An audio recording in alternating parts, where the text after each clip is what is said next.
कुमार जैन, कृषक विहार। अध्यक्ष राकेश कुमार जैन, शांति मोहल्ला।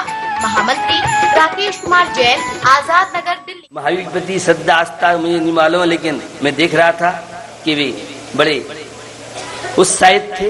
तो सौम्यता लाई, भद्रता लाई, इसमें कोई खर्चा नहीं होगा, फ्री फोकट का। सौम्यता के लिए प्रसन्न रहे। ये परमात्मा की भक्ति सौम्यता के लिए माध्यम बनेगी। श्रावक की इच्छा आवश्यक कार्य सौम्यता के लिए कारण बन सकते हैं। जब भी सौम्यता आएगी तो सेवा, करुणा, परोपकार, सद्भावनाएं ये आपके सौम्यता के लिए माध्यम कार्य बनते हैं। तो जीवन आपको मिला है सौम्य। श्री राम हमेशा प्रसन्न रहते। मां सीता के जीवन में वो सौम्यता कोई छीन नहीं सका। पति देव को वनवास मिलने के बाद सीता जी ने दशरथ जी को नोटिस दिया हो, मुझे लगता है अभी तक किसी रामायण में आपने पढ़ा हो तो नहीं मालूम है, मेरे पढ़ने में नहीं है। तो आज की पुत्र वधू अगर पति के साथ 19 हो जाए तो मुजफ्फरनगर जेल, और वहां नहीं तो मेरठ जेल, और नहीं इंडिया की सबसे बड़ी इतिहास जेल में पहुंच जाती। ये बता रहा हूं स्वार्थ भावनाओं का प्रभाव। ये अधार्मिकता है क्या? अधार्मिकता घरों को अशांत बना दे, जीवन को अशांत बना दे, शरीर को रोगी बना दे। इसका नाम ही तो अधर्म है, पाप है। तो सौम्यता आपका जन्म सिद्ध अधिकार है, और विषमता ये तो शाहपुर की मार्केट से खरीदी हुई चीजें पराई थी।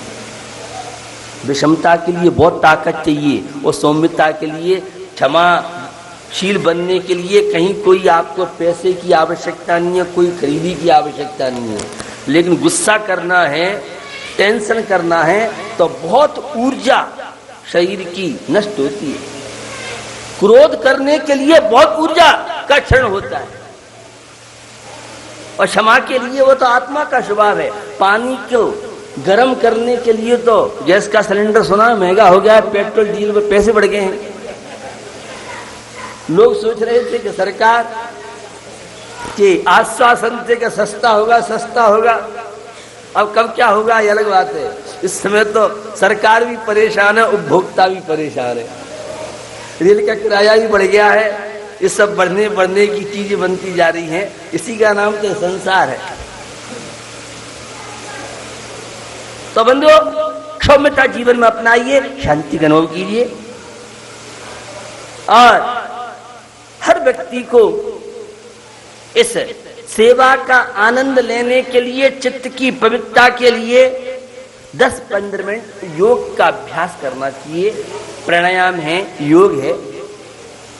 मैं देखता हूं हम लोग बिहार करते हैं तो प्रातःकाल बहुत संख्या में लोग प्राणायाम करते हैं, कोई शरीर का एक्शन योग आदि करते हैं, क्योंकि अब दवाइयों ने तो 7 जना छोड़ दिया है। अब प्राकृतिक जीवन जी बहुत जी लिया, आर्टिफिशियल जीवन। मैं बंबई और बेंगलोर जैसे शहर में, जब दादर में मेरा प्रवास था बंबई में, तो एक से एक VIP अनिल अंबानी, रोड पर उसकी चलती थी गाड़ी, और 2 सिक्योरिटी गार्ड इधर 2 उधर और वह। तो प्राकृतिक जीवन का एक आनंद अलग है। ये परमात्मा की भक्ति, ये श्रावक के 6 आवश्यक कार्य, ये अहिंसा, सत्य, चौर्य, ब्रह्मचर्य, अपरिग्रह, ये सारे के सारे एक स्वाभाविक जीवन में जीने की कला का नाम है। तो योग जीवन में होना चाहिए, और उस चित्त की निर्मलता के लिए अच्छी से संगति का बहुत प्रभाव पड़ता है। लोग सत्संग के लिए क्या क्या प्रयास नहीं करते। विदेशों में आप देखिए, वहां सत्संग के लिए बड़े बड़े प्रयास जारी हैं। हमारे यहाँ तो ये सब चीज़ सही मिल जाती हैं। तो आज आप हारे थके हुए हैं, लंबा समय लेना मुझे लगता है उचित नहीं होगा। शाहपुर वालों का मैं उत्साह देख रहा हूं। मुझे लग रहा था लाला जयंती लाल जी तो है नहीं हमारे बीच में, और सुमत प्रसाद जी हमारे बीच में है नहीं, और जो यहाँ के उत्साही अनेकों युवा थे वे सब बाहर चले गए, तो अब तो शाहपुर खोखला हो गया होगा। लेकिन नहीं, आज मैं बहुत लंबे समय के बाद आया हूँ। कई बार मैंने यहाँ के लोगों के निवेदन को ठुकराया, इन्हें बिलखता हुआ रोता हुआ छोड़ा। उसमें भी कोई हित की भावना थी, उसमें भी एकता का कहीं न कहीं सद्भावना मेरी छुपी थी। निश्चित उस समय आपको लगा होगा, लेकिन अगर उस समय में इतना स्ट्रांग नहीं होता, कड़ा नहीं होता, तो शायद आज इतना अच्छा उत्साह आपके अंदर नहीं होता। यहाँ न भाजपा है, न कांग्रेस है, न सपा, न बसपा है, यहाँ तो सब नागरिक हैं। ये आज आप सबने जो शाहपुर की एक आन रही है। जब भी शाहपुर के पुराने लोग, जब भी कोई प्रसंग था तो कभी किसी क्षेत्र में पीछे नहीं रहे। भले ही आज समाज छोटा है, लेकिन बड़े बड़े कार्य शाहपुर समाज के माध्यम से उस पीरियड में हुए। संत तुलसीदास जी की रामायण भारत के अलावा अब आजकल विदेशों में भी महत्व दिया जा रहा है, और उस पर काफी शोध, काफी रिसर्च, काफी चर्चाएं साहित्यिक दृष्टि से, आदर्शों की दृष्टि से, अन्य विभिन्न प्रसंगों को लेके बड़ी चर्चाएं वर्ल्ड में है। उसमें एक लंका कांड के प्रसंग में बड़ा मार्मिक प्रसंग है।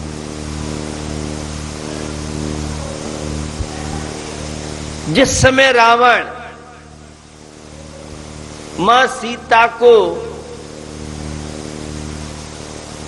अपहरण करके अपनी लंका में ले गया, लेकिन सीता को कैसे प्रसन्न करूं, उसके दिल को कैसे जीतूं, बहुत तरह के प्रयास किए।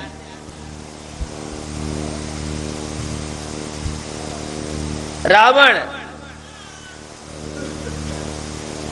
यद्यप बड़ा भावुक था, विवेक अपना खो चुका था, लेकिन उसके बाद भी अपनी सारी सीमाएं उसने नहीं छोड़ी। कुंभकर्ण को मालूम पड़ा, और कुंभकर्ण कहता है, क्यों, क्या बात है, बहुत टेंशन में दिख रहे हो, तुम्हारे पास तो बहुत ऊर्जा है, बहुत विद्याएं हैं, और सीता को प्रभावित करना तो बहुत आसान। रावण कहता है, क्या बताऊं, मैंने सारे पुरुषार्थ कर लिए, सारे प्रयास कर लिए। तो कुंभकर्ण कहते हैं, एक बार तुम माया के द्वारा श्री राम बन जाओ। अरे भैया क्या बताऊं, मैं तो राम भी बन करके मैंने देख लिया और फिर मुझे सफलता नहीं मिली। कुंभकर्ण बड़ा परेशान, अरे भैया क्या बात है, राम बनने के बाद सफलता नहीं मिली, जब मैं राम बन जाता हूं तो मेरी भावना विचार भी बदल जाते हैं।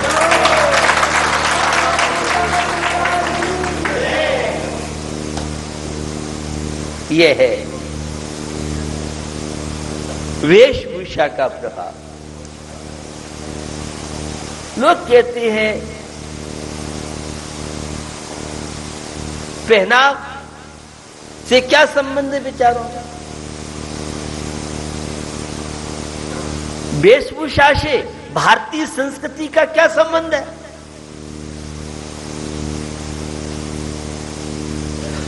हमारी भारतीय संस्कृति में ग्रामीण भाषा में कहा जाता है रहन और सहन।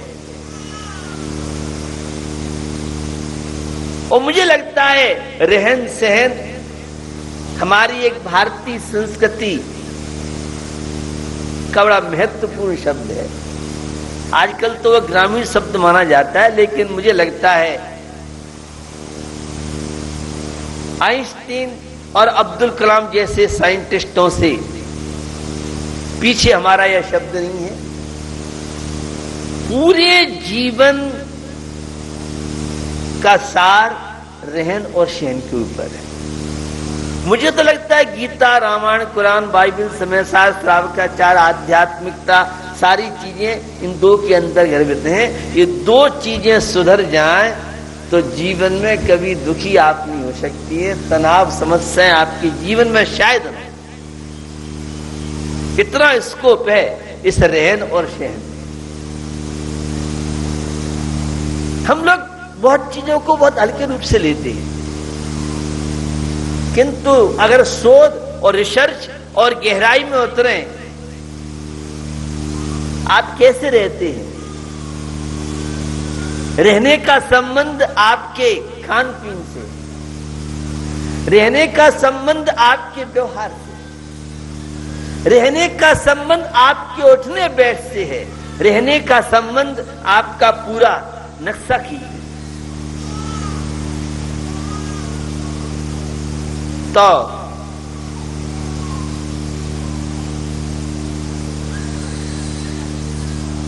रहन सहन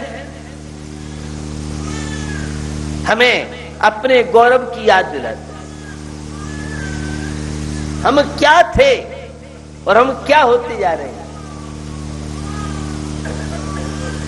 हम तो परमात्मा के भक्त थे, हम तो महावीर के भक्त थे, हम तो श्री राम के भक्त थे, हम तो कृष्ण के भक्त थे, हम तो भक्त रैदास के भक्त थे, हम तो गुरु नानक के भक्त थे, हम तो मोहम्मद साहब के भक्त थे। खुदा के प्रति हमारा समर्पण, ये विभिन्न अपनी अपनी उपास्य, अपनी अपनी आराधना शैली है। आजकल शायद रोजे चल रहे हैं और मुस्लिम समाज में बड़ी इन मामलों में कट्टरता आपको मिलेगी। मैंने सुना है, मुझे नॉलेज नहीं है, थूक भी गटकना उचित नहीं समझते।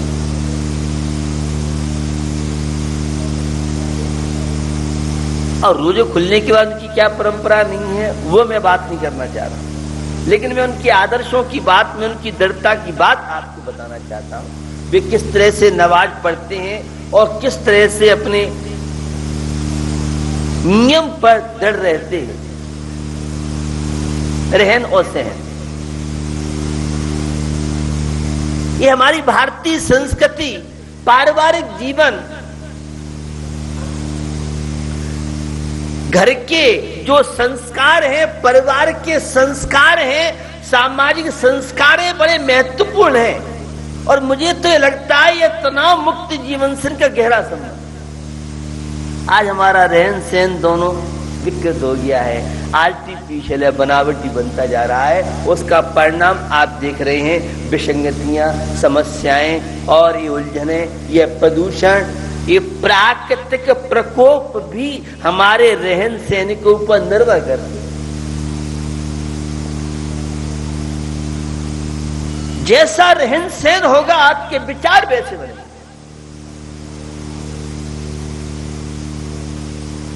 रहन सहन जैसा होगा, खेती बाड़ी की बात कर रहा हूं, एग्रीकल्चर, हमारे किसान भाई बहुत है और बड़ा प्रयोग हुआ है आजकल।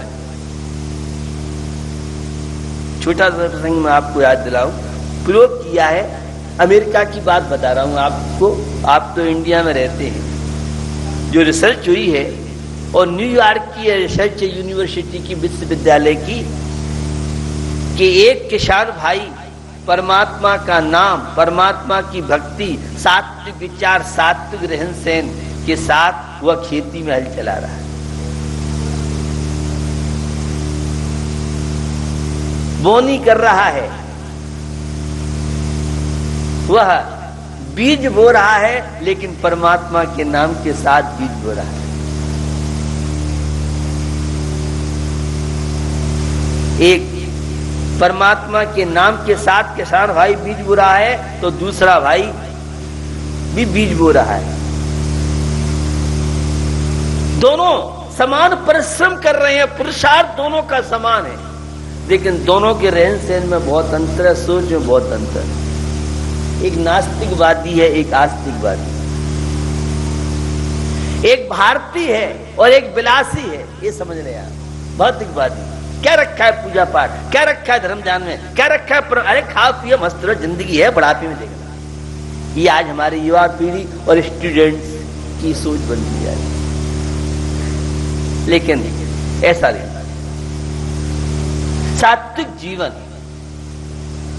परमात्मा से जुड़ा हुआ जीवन।